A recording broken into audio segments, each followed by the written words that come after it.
I'm Jeff O'Hare. Welcome to Mechanical Engineering Magazine's special report. In this video, we focus on the importance of engineers being able to effectively communicate and work with non-engineers in the design and the creation of tools, of products, of devices, and solutions for the medical and other industries. In this segment, you'll see Dr. Jeremy Ackerman. He's an associate professor at Georgia Tech, as well as an emergency room doctor who brings his own unique perspective to this whole issue. When we see these patients in the emergency department, we have to sort of be already planning ahead. How do we control pain now? How can we fix what we can right now? As a common theme in my courses, very broadly, we're using design thinking, human-centered design methodologies that rely on observation and interaction with people to try to understand the problems that they're facing. Increasingly, medical devices are getting more and more complex, where you don't just need an engineer, you need a team of engineers.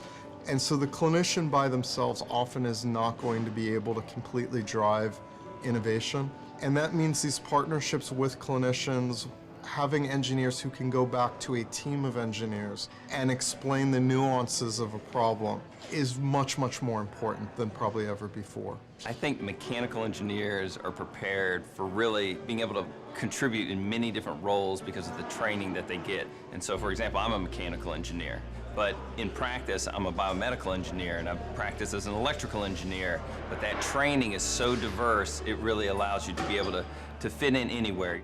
So I think two of the most important things I learned from Dr. Ackerman's Grady course were identifying a problem, really understanding the pain points behind something that you think there's an opportunity to work on. And the second is this concept of storytelling. This ability to kind of communicate effectively with people and kind of engage them in a manner you might not previously have been able to.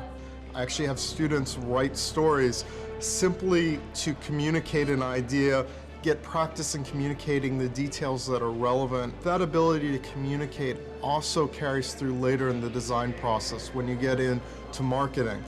Being able to tell the story, here's a patient that because of this device, here's something that happened as a result, and that's why people should buy it. So the value of a course like Jeremy's is they are learning how to go out and gain empathy to really understand the true problems that exist in the area with which they're working.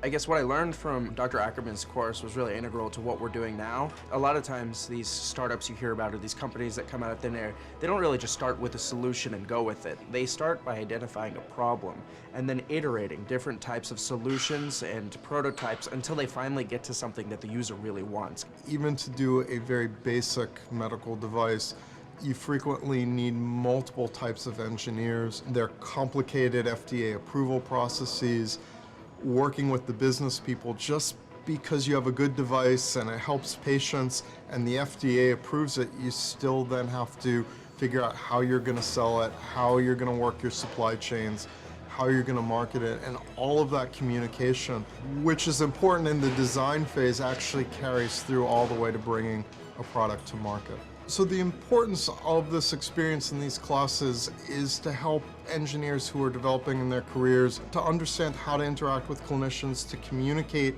their ideas, what the new technologies can do, hopefully help us develop new and better devices in the future.